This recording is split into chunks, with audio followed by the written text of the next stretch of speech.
Yo tout le monde, on se retrouve aujourd'hui parce que l'autre jour, Laurence m'a dit « Tiens, j'aimerais bien avoir un capteur de cadence pour mes entraînements ». Et je me suis dit « Bah allez, pourquoi pas aussi se trouver un capteur de cadence » et j'avais déjà repéré celui-ci. Donc ça c'est le Magen S3+, et donc c'est un capteur de cadence qui fait aussi capteur de vitesse que j'avais pu voir sur Amazon et qui se vendait souvent en pack de 2. Donc comme on est deux, c'était plutôt pratique. Alors voilà, ça se trouve sur Amazon et je vais commencer à causer tout de suite du prix. Donc ici, là-dessus en France, on va le toucher à l'unité pour environ 22-23 euros je crois. En pack de 2, ça va être 39,99 € environ. Donc ce qui est plutôt déjà raisonnable pour un capteur de cadence, parce que la plupart du temps, sur des marques un peu plus connues, ça va vite coûter 25 à 40 € pour un capteur qui ne fait que cadence. Alors que là, ça fait cadence et vitesse. Et comme Magen est une marque chinoise, je me suis dit pour une fois, et si je regardais sur AliExpress si on pouvait le trouver pour moins cher. Et en effet, ce Magen S3+, sur AliExpress, il va coûter 11 ou 12 € à l'unité. Et là, le pack de 2, je l'ai touché à environ 21 € et ça m'a été livré en à peine 2 semaines. Donc c'est plutôt intéressant. Bon, bien sûr, le seul truc, c'est que là, en ayant commandé en Chine sur AliExpress, si un jour j'ai besoin de la garantie, ça risque de moins bien se passer, d'être quand même plus compliqué pour faire remplacer un capteur défectueux que si je l'avais commandé en France, là, sur Amazon. Mais bon, c'est le jeu. Bref, de ce que j'ai vu, Magen, c'est une marque qui semble sérieuse, les retours sont plutôt bons sur ses produits. C'est une marque déjà bien implantée dans la conception de capteurs pour vélo. Donc là, on a cadence et vitesse, mais ils font aussi des capteurs de puissance, ils font même des home trainers, enfin pas mal de choses. Alors dessus, qu'est-ce qu'on a comme info? Alors on a juste ici, donc connectivité N+, et Bluetooth. Ça nous dit que c'est IP66. Alors IP66, c'est l'indice de protection. Donc les deux 6 veulent dire pour le premier que c'est protégé complètement contre l'intrusion de poussière, et le deuxième veut dire que c'est protégé contre des jets d'eau forts qui peuvent venir de toutes les directions. Sur les côtés, il n'y a rien. À l'arrière, nous avons la liste du contenu de cette petite boîte, et puis on n'a rien d'autre. Donc la liste de ce contenu, je vous propose qu'on la découvre tout de suite ensemble, et puis après on va se faire un petit test en direct. Allez hop, alors qu'est-ce qu'on a dans cette boîte? Des petits sachets, un peu de paperasse. Voilà, alors là on a le mode d'emploi, forcément. Petite carte Indoor Cycling Game, bon ça je suppose que c'est leur Zwift maison ou un truc comme ça. Et ensuite, nous avons donc les deux capteurs dans un petit sachet antistatique. Voilà. Les deux mêmes, rien d'exceptionnel, on va regarder ça après. Et on a deux petits sachets d'accessoires. Bon, je vais en ouvrir qu'un parce que ça va être la même chose dans les deux. Voilà. Alors, deux élastiques en silicone et une petite protection aussi en silicone qui doit aller, je pense, derrière. Ouais, ça semble aller là. Ok. Donc, ces petits capteurs, ça s'ouvre là, ils sont alimentés ici, j'ai vu, par une pile 2032. Et a priori, ça va nous donner une autonomie de 400 à 500 heures. Et donc 400 à 500 heures, ça fait environ 16 à 20 jours complets. Donc c'est quand même pas mal. Alors là, c'est pas mal, ils ont mis un petit cache en plastique pour éviter que la pile se décharge. Ok, et donc maintenant, si je remets la pile et que je referme, si j'y arrive, là, ça clignote en rouge, donc c'est bon. Alors j'avais regardé, si ça clignote en rouge, c'est que c'est capteur de cadence, et normalement, si j'enlève la pile et que je la remets, il va passer en vert, et ça va nous faire un capteur de vitesse. Voilà, impeccable. Bon alors là, je vais nous le remettre en mode capteur de cadence, parce que c'est ce qui nous intéresse aujourd'hui. Donc on enlève la pile, au passage, on voit dans la petite trappe, là, le joint qui assure l'étanchéité.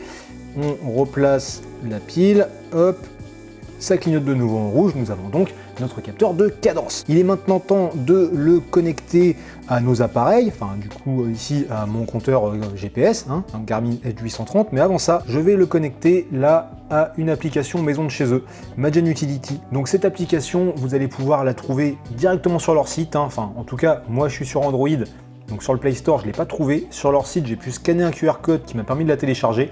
Si vous êtes sur iOS, peut-être que vous pouvez la télécharger directement. Cette appli, elle va nous permettre de mettre à jour le firmware si il y a un nouveau firmware. Donc déjà, on trouve le capteur ici, on l'ajoute.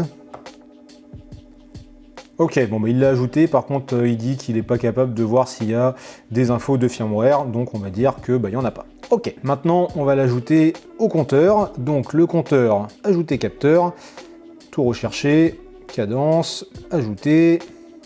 Est-ce que je vais mettre un écran de données personnalisé pour les nouveaux capteurs? Eh bien non, parce que j'avais déjà prévu le coup. Et voilà, et ben notre capteur a priori il est ajouté. Voilà, 53, 35 machin, ok, impeccable. Et ben il ne reste plus qu'à aller faire l'installation sur le vélo et essayer. Et donc on peut commencer par ajouter ce petit truc en plastique qui a priori va là, ok. Bon c'est bien, ça devrait protéger et permettre d'adhérer un petit peu à la manivelle. Bon il n'y a plus qu'à, hein, on prend le grand élastique, on prend ça et on y va. Alors pour l'installation c'est facile, hein, on vient simplement mettre le capteur comme ça au dos de la manivelle. Évidemment si on l'avait utilisé en capteur de vitesse, ça irait sur le moyeu. Bref, on pose ça là, on met l'élastique dans les petits crochets, on fait le tour. Il y a les mêmes petits crochets de l'autre côté, on accroche dedans, voilà, c'est fixé. Ça a l'air de tenir correctement, bon on a un peu de jeu pour ajuster la position au besoin.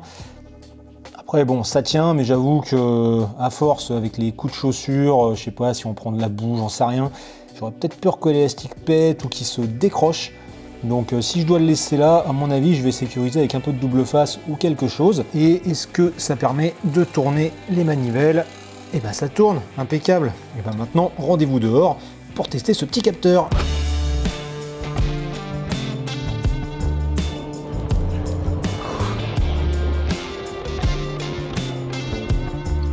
Bon, et bien j'en suis déjà à une quinzaine de kilomètres avec ce capteur de cadence Magen S3+, ou peut-être qu'on dit Magin, j'en sais rien. Bon, c'est pas grave. Tout ce que je peux vous dire, c'est que ça fonctionne très bien. Alors, on a vu au début qu'il se connectait très rapidement au compteur GPS. Là, quand j'ai rallumé le tout, que je suis parti, ça s'est connecté tout de suite. Je peux voir les variations de cadence quand je varie la cadence. Et donc ça, je vous le montre de suite. On voit que là, je pédale à 75 tours par minute. Je vais passer le petit plateau. Et hop, ça va augmenter. Voilà, déjà plus de 100. Je remets le grand. Hop. Donc ça fonctionne très bien. Ça a l'air assez réactif. Le seul truc, là, si je m'arrête de pédaler, il y a un petit temps de latence pour que ça retombe à zéro. Voilà, maintenant que c'est à zéro, si je reprends le pédalage, ça va remonter un peu plus vite. Bref, pour ce qui est de mesurer la cadence, ça fonctionne très bien. En même temps, je pense que la mesure de la cadence, c'est pas le truc le plus compliqué à faire au niveau d'un capteur. Donc voilà, ça c'est cool. Maintenant, est-ce qu'il est vraiment nécessaire de connaître sa cadence pendant qu'on pédale? Ça, je vous laisse me donner votre avis dans les commentaires. Perso, voilà, je le mets là parce que ça m'amuse de faire l'essai. Maintenant, je ne sais pas si je le laisserai tout le temps. Ce qui est sûr, c'est que là, il y a un autre truc que j'ai envie d'essayer.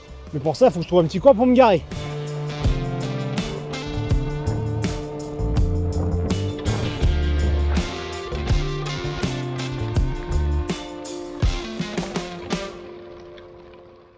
Ah, si on n'est pas bien là avec la mer juste derrière. Franchement, c'est une journée magnifique pour faire du vélo. Bon, il y a un vent un petit peu frais, mais journée magnifique pour faire du vélo. Bref, ce capteur Magen ou Magin, on ne sait toujours pas, S3+, fonctionne toujours aussi bien. Après 10 km de plus, mais il y a quand même un petit truc que je voudrais qu'on essaye. Donc on a vu tout à l'heure qu'on pouvait tourner les manivelles sans aucun souci après avoir installé le capteur, et on voit bien qu'entre celui-ci et le vélo, il reste un petit jour qui permet cette rotation sans aucun problème. Maintenant, ce que nous n'avons pas encore vu, c'est l'étanchéité de ce capteur qui est dit IP66.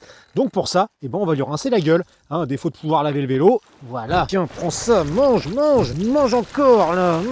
Tiens. Bon voilà, il a eu sa dose de flotte, je pense que ça suffira.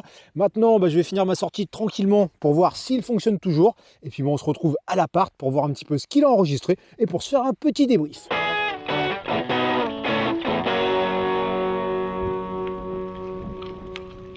Et nous voilà de retour à l'appart. Je n'ai pas perdu le capteur, il a bien survécu à toute la flotte que j'ai pu lui mettre. Et en fait, pour tout vous dire, je ne tourne pas cette séquence comme prévu juste après la sortie. En fait, nous sommes 2 jours plus tard, parce que j'ai pas eu le temps avant.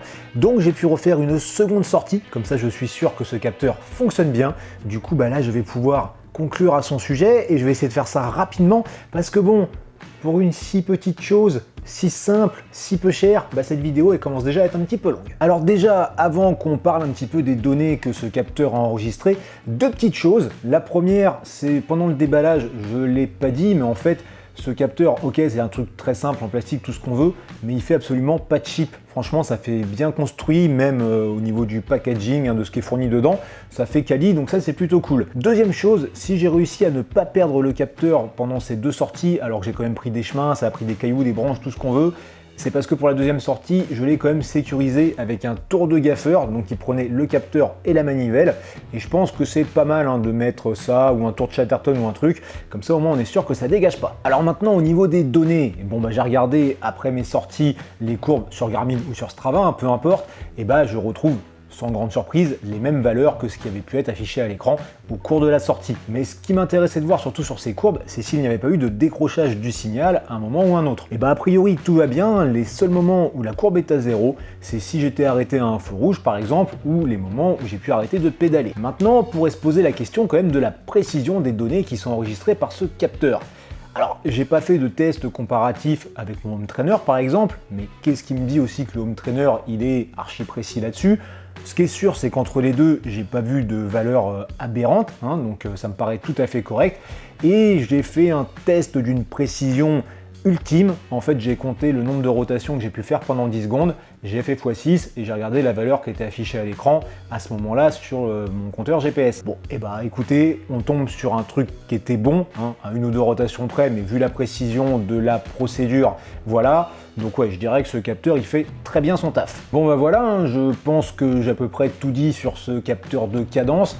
Hein, reste à voir dans le temps comment est-ce qu'il va survivre, mais je pense que pour son prix, surtout bah, si vous le prenez comme là en pack de 2, c'est hyper intéressant, soit parce que vous êtes deux et vous voulez chacun un capteur de cadence ou de vitesse, soit parce que vous êtes tout seul et vous voulez avoir un capteur de cadence et un capteur de vitesse pour mettre sur votre vélo, ou pour aller sur Zwift par exemple, parce que bah, ce sont vraiment les deux capteurs de base nécessaires pour aller sur Zwift ou sûrement sur d'autres applications du genre, et bah, je trouve que ce pack il est parfait. Alors bah, maintenant, si ça vous intéresse, je vous mets des liens dans la description, que ce soit pour trouver ça en France ou en Chine, ou voilà. Après vous faites comme vous voulez, mais moi je trouve que ce petit Madgen S3 Plus, bah, c'est pas mal du tout. Bref, j'espère que cette vidéo vous a plu. Si vous avez des questions, bah, je vous laisse me mettre ça dans les commentaires. Je vous invite bien sûr à partager et à liker cette vidéo, à vous abonner à la chaîne, et puis bah, je vous dis à très bientôt.